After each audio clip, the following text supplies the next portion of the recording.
రాయలసీమలో ఒక డిక్లరేషన్ ఇచ్చాడు.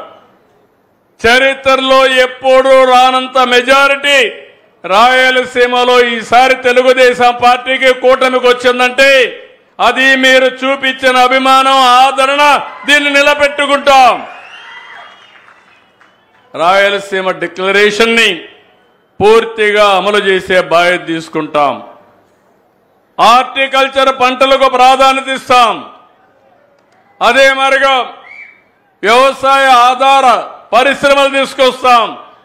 రాయలసీమలో పండిన పంట ప్రపంచానికి అందించే బాధ్యత, మీ అందరి జీవితాల్లో వెలుగు తీసుకొచ్చే బాధ్యత, రైతుకు అధిక ఆదాయం తీసుకొచ్చే బాధ్యత మేము తీసుకుంటామని చెప్పి నేను మీకు తెలియజేస్తున్నా. ఇది చేస్తూనే రాయలసీమలో మీరు చూస్తే బ్రహ్మాండమైన అవకాశాలు ఉన్నాయి. బెంగళూరు పక్కనే, ఎయిర్పోర్ట్ పక్కనే హిందూపూర్ వస్తుంది, లేపాక్షి ఉంది, ఇక్కడ ఓర్వకల్లు కర్నూలులో ఉంది. ఈ ఏరియా అంతా కూడా టెలిఫోన్లు తయారు చేసే ఎలక్ట్రానిక్స్ ప్రాధాన్యత ఇస్తాం. ఇప్పుడే కియా మోటార్ వచ్చింది, ఆటోమొబైల్కి ప్రాధాన్యత ఇస్తాం. స్పేస్ టెక్నాలజీ వచ్చింది. ఇప్పుడు రాకెట్లన్నీ ప్రైవేట్ వాళ్ళు కూడా ప్రయోగాలు చేసే అవకాశం వచ్చింది. అలాంటి స్పేస్ టెక్నాలజీకి ప్రాధాన్యత ఇస్తాం. ఇంకో పక్కన డిఫెన్స్ కావాల్సిన అన్ని తయారు చేసే విధంగా ఈరోజు డిఫెన్స్ ఫ్యాక్టరీస్ ఇక్కడ తీసుకొస్తాం. ఇక్కడే కర్నూలులో ఓర్వకల్లో డ్రోన్ సిటీకి ప్రాధాన్యత ఇచ్చాం. డ్రోన్లు అంటే మీరు గుర్తుపెట్టుకోవాలి, ఈరోజు మనం అందరం కూడా క్రిమి సంహారక మందులు వాడుతున్నాం. డ్రోన్ గాను ఉపయోగిస్తే ఎక్కడ క్రిమి సంహారకం ఉంటే, పెస్ట్ ఎక్కడుంటే అక్కడే అప్లై చేసే విధంగా ఏమాత్రం కూడా వేస్ట్ కాకుండా కరెక్ట్గా అప్లై చేస్తే, తక్కువ కూడా పెస్ట్ ఉపయోగిస్తే ఎక్కువ ధరలు వచ్చే పరిస్థితి వస్తుంది. అదే మరిగా డ్రోన్స్ డిఫెన్స్ లో వాడతారు. మీరు పోతూ రేపు చూడొచ్చు, కర్నూలులో ఓర్వకల్లో డ్రోన్ సిటీ వచ్చి ఇక్కడ భారతదేశానికి కావలసిన డ్రోన్స్ అన్ని ఇక్కడే తయారు చేసే కేంద్రంగా తయారు చేసే బాధ్యత ఈ ప్రభుత్వానికి.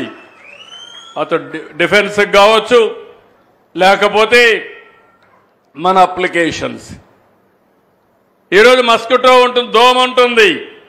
దోమను నియంత్రణ చేయాలంటే ఎక్కడ దోమ ఉంటే అక్కడే మందు కొట్టే పరిస్థితి వస్తుంది.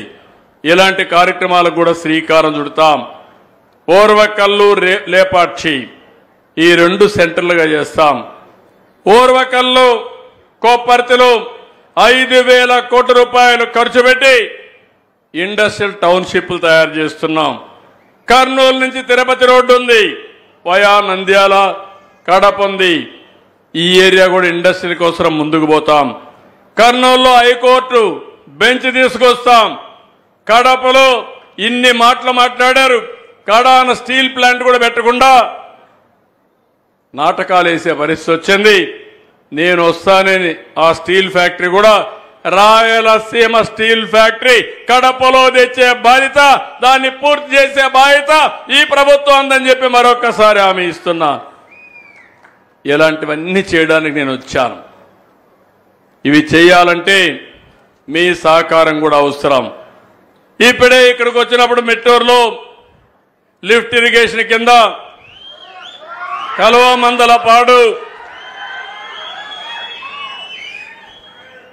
అంద్రి నీవా సుజల స్రవంతి కెనాల్ నుంచి 19వ కిలోమీటర్లో ఒక లిఫ్ట్ పెడితే 6,000 ఎకరాలు సుభిక్షం అవుతుందన్నారు. దీనికి 60 కోట్లు ఖర్చు అవుతుందన్నారు. 60 కోట్లు శాంక్షన్ చేసి అతి తొందరలో ప్రారంభిస్తామని కూడా మీ అందరికీ హామీ ఇస్తున్నా.